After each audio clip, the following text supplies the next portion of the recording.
SMS और email हमारी जिंदगी का इतना इंपॉर्टेंट हिस्सा बन चुके हैं कि कई बार हम ये सोचना ही भूल जाते हैं कि एसएमएस ईमेल हमारे पास आ कैसे रहे। देश की छोटी से बड़ी हर कंपनी एसएमएस का प्रयोग करती है अपने क्लाइंट्स तक, यूजर्स तक पहुंचने के लिए। चाहे वो आपके फूड डिलीवरी का कंफर्मेशन हो, चाहे आपके एग्जाम का रिजल्ट आ रहा हो, चाहे आपके ट्रैकिंग हो ऑर्डर की, फ्लिपकार्ट के कूपन से लेकर हर कोई आपको एसएमएस कर रहा है। दिन में आपके पास 15-20 मैसेज तो आते ही आते हैं। इसलिए हम लोग ये कभी कभी ऑब्जर्व करना भूल जाते हैं कि आखिर ये एसएमएस आप तक पहुंच कैसे रहे हैं, कौन है ये प्लेयर्स जो ये एसएमएस आपके मोबाइल तक पहुंचा रहे हैं। तो दोस्तों जी हाँ, फ्रेंचाइज एनालिसिस के आज के इस एपिसोड में हम जानने वाले हैं एसएमएस और ईमेल मार्केटिंग के इस बिजनेस को, कैसे ये ल्यूक्रेटिव बिजनेस कहीं ना कहीं बैकग्राउंड में चलते हुए करोड़ों अरबों का बन चुका है और इस बहती गंगा में आप भी हाथ धो सकते हैं। तो दोस्तों, अगर आपको बल्क एसएमएस का बिजनेस शुरू करना है तो इस एपिसोड में आपको सारे के सारे नो हाउ पता चल जाएंगे। और अगर मान लीजिए आपको बिजनेस नहीं भी शुरू करना है तो इस एपिसोड में हम आपको सारी चीजें समझाने वाले हैं। क्योंकि तो इससे पहले कि हम लोग आपके बारे में या कंपनी के बारे में या इस बिजनेस के बारे में जानें, पहले मैं चाहता हूं कि आप हमारे सब्सक्राइबर्स को ये समझाएं कि एक्चुअली ये प्रोडक्ट क्या है, एसएमएस प्रोडक्ट क्या है। क्योंकि हमें जो लगता है हमारे पास मोबाइल में एसएमएस आते हैं और उस पर हमारा इतना ध्यान नहीं जाता है, लेकिन जैसा आपके साथ डिस्कशन में मुझे पता चला है, इसमें काफ़ी सारी चीज़ें हैं जो हर एक बिजनेसमैन को या जो भी आपका बिजनेस आगे लेना चाहता है, करना चाहता है, उसको जानना बहुत ज़रूरी है। तो आप एक क्विकली इसको एक बार समराइज करके एक्सप्लेन कर सकते हैं। सबसे पहले तो मैं धन्यवाद कहूँगा कि आपके चैनल ने हमारी कंपनी को चूज़ किया ये एपिसोड के लिए। और प्रोडक्ट समझने से पहले मैं ये बताना चाहूँगा कि एसएमएस ऐसी चीज़ है कि अगर आप देखें तो आपके मोबाइल में दिन के कम से कम 25 से 30 एसएमएस आते होंगे। यानी आप समझिए कि 100 करोड़ की पॉपुलेशन, 150 करोड़ की पॉपुलेशन में कितने मैसेजिंग जाते होंगे। इतना स्कोप है और वो डेली का स्कोप है, यानी मंथ में कन्वर्ट करें तो बहुत लंबा चौड़ा है। तो जनरली लोगों को ये पता नहीं होता है कि मैसेजिंग कहाँ से आते हैं, कौन भेजता है और इसका स्कोप क्या है। और मेनली जैसे अब मैं मैसेजिंग के बारे में बताऊं तो 3 जनरल पर्पसेस के लिए मैसेजिंग यूज़ होता है। एक होता है प्रमोशनल मैसेजिंग। ठीक है। प्रमोशनल मैसेजिंग जनरली होता है कि आपको अपने ही प्रोडक्ट की मार्केटिंग करनी है जो आपके सब्सक्राइबर नहीं हैं और आपको नए कस्टमर्स बनाने हैं, तो प्रमोशंस के लिए लोग बल्क में मैसेजिंग सेंड करते हैं। सेकंड कैटेगरी होती है ट्रांजेक्शनल मैसेजिंग। वो जनरली यूज़ होता है कि जैसे क्लब्स है, स्कूल्स है, वो अपने ही सब्सक्राइबर्स को कुछ अपडेट्स भेजना चाहते हैं, कोई नोटिफिकेशन भेजना चाहते हैं, इस मीडियम से फास्टेस्ट वे में उनको रीच आउट कर सकते हैं। एसएमएस ऐसा चीज़ है जिसकी डिपेंडेंसी ऑलमोस्ट निल है, मतलब इंटरनेट की डिपेंडेंसी नहीं है। और थर्ड कैटेगरी होती है ओटीपी मैसेजिंग, जो जनरली अलर्ट बेस्ड मैसेजिंग होता है। ये मेजरली ऑटोमेटेड वे में मैसेजिंग जनरेट होता है थ्रू एपीआईज।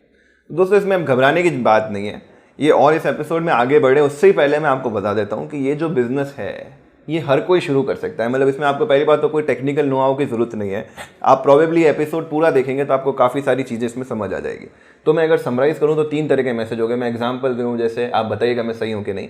जैसे प्रमोशनल मैसेज हो गया, मान लीजिए किसी की मिठाई की दुकान है, उसने या नई दुकान उसने खोली है, वो चाहता है कि उसके आसपास के 10,000 लोगों को मैसेज भेज दे कि मैंने नई मिठाई की दुकान खोली है, आज आप आओगे तो 10% डिस्काउंट मिलेगा। तो ये प्रमोशनल मैसेज हो गया। अब मान लीजिए कोई उसकी दुकान पे आता है और वहाँ से कुछ सामान लेता है और उसके बिल में वो उसका नंबर लेके बिल एसएमएस पे भी भेज देता है। करेक्ट। तो ये शायद ट्रांजैक्शनल हो गया। Perfectly right. और ओटीपी वाला हो गया, मान लीजिए आपकी कोई ऐप है या कोई वेबसाइट है या फॉरगेट पासवर्ड आप करवाना चाहते हो, तो सभी में ओटीपी वाला मैसेज यूज आता है, उसको थर्ड टाइप का मैसेज हो गया। तो ये जो पूरा रेगुलेशन है ये कौन करता है, मतलब कौन कैटेगराइज करता है इन तीनों को? मेनली हमारी इंडस्ट्री को रेगुलेट करता है telecom regulatory authority of India, that is TRAI। Okay.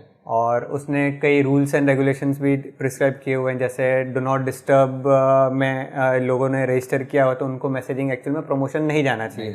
तो वो सब चीज़ें मतलब उनके रेगुलेशन के हिसाब से हम लोग को टेक केयर करनी पड़ेगी।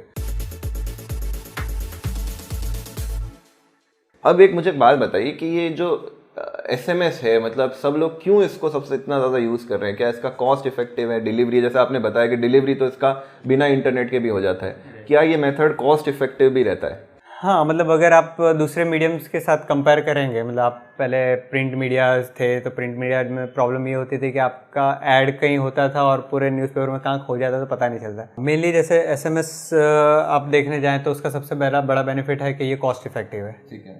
और डिजिटल प्रोडक्ट है और डायरेक्ट टू मोबाइल है।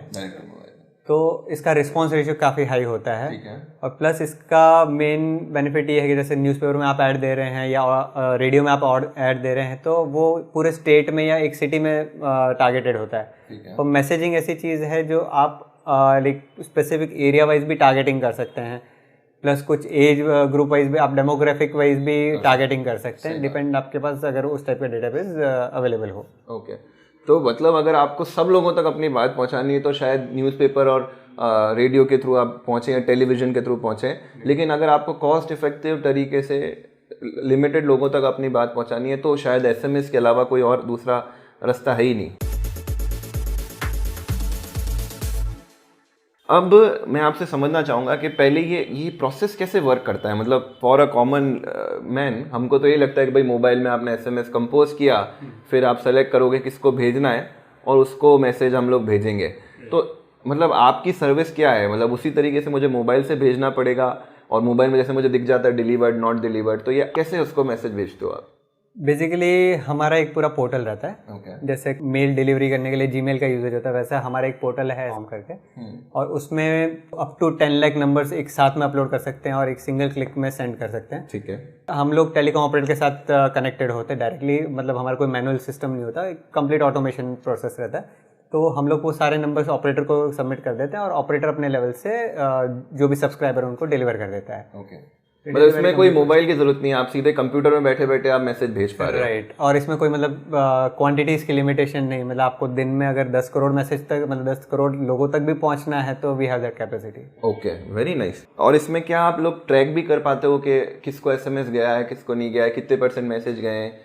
क्या पूरा सिस्टम ट्रांसपेरेंट है कि पता नहीं चलता भाई अपलोड किया मैसेज गया नहीं गया, क्या पता? कंप्लीटली, मतलब इसमें डिटेल रिपोर्टिंग तक अवेलेबल है कि कौन से नंबर पे मैसेज गया है, कौन से नंबर पे फेल हुआ है, रीजन ऑफ फेलियर भी पता चल जाता है। जैसे आप मोबाइल से भेजेंगे तो आपको कई बार फेलियर आ जाएगा बट उसका रीजन भी नहीं पता चलेगा, बट ये कमर्शियल मैसेजिंग है तो इसमें रीजन ऑफ फेलियर भी बता देगा कि सामने वाले का आउट ऑफ कवरेज एरिया है, स्विच ऑफ है, यानी कंप्लीट ट्रांसपेरेंसी अवेलेबल है इसमें। और मान लो मैं एक लेमैन बिजनेसमैन हूँ, राइट, क्या मैं भी वो पोर्टल बड़ी आसान, जैसे मैं जीमेल बहुत आराम से यूज़ कर सकता हूँ, व्हाट्सएप बहुत आराम से यूज़ कर सकता हूँ, क्या ये आपका पोर्टल बहुत आसान है यूज़ करने के लिए कि इसमें आपको प्रोग्रामिंग चाहिए, टेक्निकल नो हाउ चाहिए, कैसा? मतलब कस्टमर रजिस्टर करेगा, पे करेगा, डायरेक्टली उसको बैलेंस मिल जाएगा और नंबर्स एक साथ में अपलोड कर सकते हैं अप टू 10 लाख, जैसे मैंने पहले भी बताया, और सेंड कर देगा। मतलब it is simple 3 step process. 5 minute में मतलब कोई बच्चा भी कर दे, बच्चे भी कर, जैसे आप मोबाइल से मैसेज भेजते हैं, आप सब्सक्राइबर मतलब रिसिपेंट को सिलेक्ट करते हैं, मैसेज लिखते हैं और सेंड करते हैं, as simple as that. Okay, मतलब जो आपके दिन भर मैसेज आते रहते हैं उसको भेजने का काम बच्चों का है, मतलब कोई भी कमल भाई आपको परेशान कर सकते हैं कभी भी चाहे तो हमारा जनरली इंट्रोडक्शन भी ऐसे ही होता है कि जो परेशान करने वाले मैसेज आपको आ रहे हैं वो हम लोग भेज रहे हैं। तो इंडस्ट्री में कौन से प्लेयर्स हैं, मतलब किस तरह के प्लेयर्स होते हैं इस इंडस्ट्री में? कौन आपने जैसे मुझे बताया था कि 3 तरह के इसमें टाइप केसेस होते हैं, तो थोड़ा सा मुझे वो एक्सप्लेन करिए कि मतलब आप कौन सी कैटेगरी में हैं और आपके साथ जो आगे बिजनेस शुरू करेंगे वो क्या कहलाएंगे? मेनली हम लोग कैटेगराइज करते हैं 3 फॉर्मेट में। एक हो गया एग्रीगेटर। ठीक है। एग्रीगेटर बेसिकली वो होता है जो डायरेक्टली टेलीकॉम कंपनीज के साथ कनेक्टेड होता है, उनका खुद का मतलब सेल्फ डेवलप्ड पोर्टल वगैरह होता है, जैसे हमारा पूरा डेवलप पोर्टल है। फिर हम लोग हमारे अंडर में एक रीसेलर नेटवर्क क्रिएट करते हैं। रीसेलर यानी जो जनरली हमसे बल्क में बाई करता है एंड सेल चंक्स में करता है। थर्ड कैटेगरी आता है यूज़र, जो एक्चुअल में कंज्यूमर है, जो रीसेलर से भी डायरेक्टली ले सकता है और हमसे भी ले सकता है। तो ये 3 कैटेगरी। तो आपने इसमें बहुत ही अच्छी तरीके से समराइज करा है कि जो इसमें जो बिजनेस है, आप तो एग्रीगेटर हो गए, वो तो कह रहे एक नेक्स्ट लेवल बात हो गई। जो भी रीसेलर है वो buy in bulk sell in chunks, मतलब मेरे ख्याल में ट्रेडिंग या कोई भी इंडस्ट्री में जाए तो ऐसा ही काम होता है। कोई बड़े प्रोडक्शन जहाँ से हो रहा है वहाँ से आप बड़े सामान लेते हो, आप होलसेलर बन जाते हो, फिर आप आगे छोटे छोटे लोगों को और बेचते हो। तो उसी तरीके से रीसेलर का भी मॉडल है, वो आपसे बहुत बल्क में एसएमएस ले लेगा और आगे भेजेगा। तो इसका ये बिजनेस मॉडल कैसे वर्क करता है, थोड़ा सा आप उसके बारे में बताइए मुझे। आप बल्क में हमसे बाई करते हैं और उसको क्वांटिटीज़ में आगे सेल करते हैं, तो अपने हिसाब से ही आप प्रॉफिट मार्जिन ऐड कर सकते हैं। ठीक है। और सिंपल बिजनेस है जिसमें आपको मेनली लैपटॉप और इंटरनेट की ज़रूरत पड़ती है। तो आप कस्टमर्स के लिए लॉगिन्स क्रिएट कर देते हैं और उनको जो भी लॉगिन्स में बैलेंस ऐड करना बैलेंस ऐड करके आप सेल कर सकते हैं। तो इसमें कुछ ज़्यादा रिसोर्सेज, आपको ज़्यादा टाइम इन्वॉल्व करने की ज़रूरत नहीं है। यानी अगर आप ऑलरेडी कोई बिज़नेस कर रहे हैं या कोई आप प्रोफाइल में ऑलरेडी जुड़े हुए हैं तो उसके साथ भी एज अ पार्ट टाइम भी आप ये बिज़नेस कर सकते हैं। ठीक है। और ब्यूटी इसमें और ये है कि रीसेलर में क्या होता है, हम लोग एक वाइट लेबलिंग सिस्टम देते हैं। वाइट लेबलिंग का मतलब ये है कि अगर आप ऑलरेडी कोई बिजनेस कर रहे हैं और उसमें आपका कोई ब्रांड है तो आप उसी ब्रांड के साथ में इस प्रोडक्ट को जोड़ सकते हैं। अपने ही ब्रांड नेम से सेल कर सकते हैं जिसमें हमारी डिटेल्स कहीं नहीं आएगी। और फ्रंट में आपका ही ब्रांड रहेगा। कस्टमर को ऐसा ही लगेगा कि वो आपसे ही बाई कर रहा है ना कि हमसे कर रहा है। फिर उनका जो रेकरिंग बिजनेस वगैरह भी आता है वो आपको कंटिन्यूसली उसका प्रॉफिट मिलता रहेगा। It's a very very beautiful business, specially उन लोगों के लिए जो ऑलरेडी किसी प्रोफाइल में है और एक नया बिजनेस ट्राई करना चाहते हैं, जिनका नेटवर्क प्रॉबेबली अच्छा है, जो काफ़ी लोगों को बिजनेसेस को जानते हैं और एक नया बिजनेस खड़ा करना चाहते हैं, तो उनके एग्जिस्टिंग बिजनेस के साथ सीमलेसली ऐड हो जाएगा। ये प्रोडक्ट आप ऑल ओवर इंडिया सेल कर सकते हैं। परफेक्ट। क्योंकि ई कॉमर्स जैसे ही पूरा पोर्टल सिस्टम रहता है। तो आप अगर फॉर एग्जांपल मुंबई में हैं तो आपके कस्टमर का दिल्ली में है तो आप दिल्ली में भी वो सर्विस सेल कर सकते हो। राइट। और हमारे पास इंडिया के अलावा भी ग्लोबल कनेक्टिविटीज़ भी है। तो आपको अगर इंटरनेशनली भी करना है तो that is also an opportunity. तो मतलब आप एक छोटे से विलेज में रहते हुए भी आपका बिजनेस, अगर आपकी ट्रेवलिंग वगैरह ज़्यादा होती है, आप ज़्यादा लोगों को जानते हो, तो आप ऑल ओवर इंडिया ही अपना प्रोडक्ट सेल कर सकते हो। This is amazing. सबसे पहले तो इस बिजनेस को शुरू करने के लिए क्या क्या चीज़ें चाहिए? जैसे आपने बताया कि बहुत कम लिमिटेड चीज़ें चाहिए, फिर भी एक बार लिस्ट कर देते क्या क्या चीज़ें चाहिए और क्लियरली कितना टेक्निकल नो हाउ चाहिए। फॉर एग्जांपल, क्या एक 12वीं का बच्चा ये बिजनेस शुरू कर सकता है? क्या चाहिए, कौन शुरू कर सकता है? मेनली इसका जो रीसेलर का रोल है वो है सेलिंग। ठीक है। तो बेसिक नीड है कम्युनिकेशन एंड मार्केटिंग स्किल्स। अगर वो उस बंदे में है या अगर उस बिजनेस प्रोफाइल में है जिसके पास जिसमें अगर उनके पास टीम है जो ये सर्विसेज सेल कर सकते हैं, तो any one of this profile can start this business. आप टेक्निकल, आप इंजीनियरिंग बैकग्राउंड से हैं क्या? नहीं, I am from commerce MBA background. अगर ये इतना बड़ा बिजनेस कॉमर्स बैकग्राउंड से शुरू कर सकते हैं तो मुझे लगता है इसमें कोई बहुत ज़्यादा टेक्निकल नो हाउ तो नहीं चाहिए। आप टेक्निकल नो हाउ मतलब एज अ रीसेलर नहीं रिक्वायर्ड। इंग्लिश पढ़ लो तो काम हो जाएगा आपका। अगर आपको एग्रीगेटर बनना है तो फिर मे बी आपको टेक्निकल टीम चाहिएगी। ठीक है। बट एज अ रीसेलर आपको उसकी ज़रूरत नहीं पड़ेगी। तो दोस्तों, अब ये इतना हमने बिजनेस समझ लिया कि बिजनेस करना बड़ा आसान है, ल्यूक्रेटिव है, डिमांड बढ़ती जाने वाली है इसकी, लेकिन इसको स्टार्ट कैसे करें? तो सबसे पहला जो हमारा वो आता है अंदर से कि यार स्टार्ट करने के लिए बिजनेस एक डर लगता है कि बहुत कैपिटल चाहिएगा, ये चाहिएगा। तो हमने कमल से रिक्वेस्ट करी कि एक ऐसा पैकेज बनाया जाए स्पेशल कि वो मिनिमम इन्वेस्टमेंट के साथ, नो रिकरिंग कॉस्ट के साथ इस बिजनेस को एक बार ट्राई कर सकें, इसकी शुरुआत कर सकें, फिर जमे तो उस हिसाब से स्केल कर सकें। तो कमल, थोड़ा सा उस प्रोडक्ट के बारे में, उस पैकेज के बारे में बताइए कि अगर किसी बंदे को आपके साथ जुड़ना है तो मिनिमम कितने इन्वेस्टमेंट के साथ, कम से कम खर्चे में कैसे आपके साथ जुड़ सकता है? तो मेनली ये मतलब स्टार्टअप आपके लिए एकदम सिंप्लीफाई करने के लिए हम लोग एक स्पेशल पैकेज डिज़ाइन किया जिसमें 10,000 हम लोग वन टाइम आपका ट्रेनिंग एंड सेटअप कॉस्ट लेते हैं, जिसमें हम आपको ब्रांडेड वेबसाइट बना के देते हैं आपके ही लोगों की, आपके ही कॉन्टैक्ट डिटेल्स की और आपके ही डोमेन से। और दूसरा 10,000 हम लोग चार्ज करते हैं। आप अगर बिजनेस में जा रहे हैं तो आपको प्रोडक्ट सेलिंग के लिए भी चाहिएगा, तो 1 लाख SMS हम लोग आपको 10,000 में दे देते हैं। जो इनिशियली मतलब आपको ये फर्स्ट पैकेज के लिए हम लोग देते हैं। तो 10,000 प्लस 10,000 यानी 20,000 प्लस GST के आसपास का आपका इनिशियल इन्वेस्टमेंट रहता है। और उसमें आप अपना बिजनेस एक बार स्टार्ट कर सकते हैं। तो शुरू में 1 लाख SMS कोई बहुत बड़ा अमाउंट नहीं है। मैं इसलिए बोल रहा हूँ क्योंकि जो मेरा जो दूसरा स्टार्टअप है उसमें हम 3 महीने में करीब 10 लाख SMS यूज़ करते हैं। तो लाख SMS बहुत मामूली है। वो आपको 10,000 रुपये मिल रहे हैं, जिसको आप चाहे तो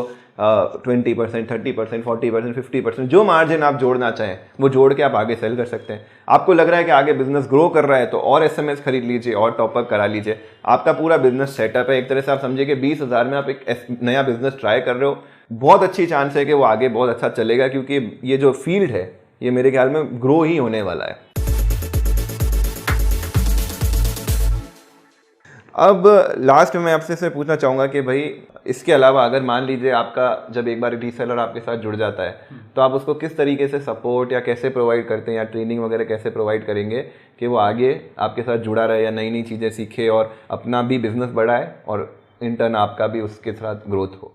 राइट। तो जनरली क्या होता है कि जो ऑलरेडी इस इंडस्ट्री को जानता है तो उनको तो जनरली हमारी ज़रूरत नहीं पड़ती, बट अगर आप कोई नई फील्ड से हमारी फील्ड में एंटर हो रहे हैं तो हम लोग एक काइंड ऑफ हैंड होल्डिंग करते हैं कि आपके कस्टमर्स के साथ जो भी इश्यूज आ रहे हैं, क्योंकि मार्केटिंग है तो आपको कंपटीशन का भी इशू आएगा और मतलब कई दूसरे क्वालिटी रिलेटेड भी इश्यूज आ सकते हैं जो आपको कस्टमर को एक्सप्लेन करने पड़ेंगे। तो वहाँ पे हम लोग आपके साथ में जुड़ के आपके कस्टमर्स को क्लोज करने में भी हमारी टीम्स हेल्प करती है। अभी आप अपन ने जब अपना पैकेज डिस्कस किया था तो जो अपना SMS का कॉस्ट आ रहा था 10,000 में 1 लाख यानी 10 पैसा SMS है, लेकिन मैं गूगल कर रहा हूँ तो गूगल पे मुझे 5 पैसा 6 पैसा में भी SMS मिल रहा है। ये प्राइस गैप क्यों है, जबकि मैं आपसे तो होलसेल में ले रहा हूँ ये मैसेज, ऐसा क्यों हो रहा है? ये खाली हमारी इंडस्ट्री में नहीं है, हर इंडस्ट्री में मतलब एक होता है कि क्वालिटी फैक्टर रहता है। तो हमारी इंडस्ट्री में भी जो भी लाइक अराउंड 10 पैसे से नीचे अगर आप कहीं पे भी देख रहे हैं SMS मिल रहा है तो वहाँ पे चांसेस ऑफ फ्रॉड बहुत ज़्यादा है। तो मेनली जैसे मैं आपको बताऊँ तो TRI जो हमारी इंडस्ट्री को रेगुलेट करती है वो कमर्शियल मैसेजेस पे अराउंड 5 पैसा IUC चार्ज और 2 पैसा टर्मिनेशन चार्ज, यानी 7 पैसा तो गवर्नमेंट के सरचार्जेस ही है। उसके अलावा हम लोग जो टेलीकॉम गेटवेज यूज़ करते हैं, एयरटेल, वोडाफोन, आइडिया, जिसके भी, तो वो लोग अराउंड 2-2.5 पैसे का चार्ज लेते हैं, यानी 9-9.5 पैसे तक तो हमें घर में मैसेजिंग पड़ता है, प्लस हमारा रिसोर्स कॉस्ट अगर हम लोग सब गिनने जाएँ तो लाइक अगर 10 पैसे से नीचे कोई दे रहा है तो लॉस मेकिंग कोई नहीं कर सकता। तो वो कैसे दे रहे हैं फिर? अब जैसे हमने आपको बताया कि एग्रीगेटर्स हैं हम लोग, तो हमारा एक पोर्टल रहता है। ठीक है। अब पोर्टल में डिजिटल है तो अब डिजिटल में डिजिटल स्कैम्स भी बहुत हो सकते हैं। ठीक है। अब जनरली उसमें क्या होता है कि कस्टमर फॉर एग्जांपल 50,000 मैसेज या 1 लाख मैसेज सबमिट करता है तो टेलीकॉम ऑपरेटर तक कुछ परसेंटेज ही मैसेज सबमिट होते हैं। ओके। यानी 1 लाख की जगह पे 50,000 ही सबमिट हुआ तो, और सर्विस प्रोवाइडर को तो 50,000 का ही कॉस्ट लग रहा है, पर वो चार्ज कर रहा है कस्टमर से 1 लाख का। तो उस वक्त he can give a low cost pricing. मतलब आपने बेसिकली पे कर दिया 5 समोसे का, आपको मिले 2 ही समोसे। तो ये कर रहे हैं। आपकी ये जिम्मेदारी बनती है कि आप अपने लिए करेक्ट बिजनेस चुनें, उसके बाद उसकी रिसर्च करें और फिर कोई भी एक बिजनेस डिसीजन लें कि ये बिजनेस आपके लिए करेक्ट है कि नहीं है। हमारे कहने से या किसी भी और के कहने से आपको बिजनेस शुरू नहीं करना चाहिए, अपनी खुद की रिसर्च, कंटेंट सब कुछ करना चाहिए। हम बस आपकी मदद कर रहे हैं उस इंडस्ट्री के बारे में आपको अच्छी सी डिटेल्स बता के। अगर आपको एपिसोड अच्छा लगा है तो इसको ज़्यादा से ज़्यादा लोगों तक शेयर करें, इस वीडियो को लाइक ज़रूर कर दें।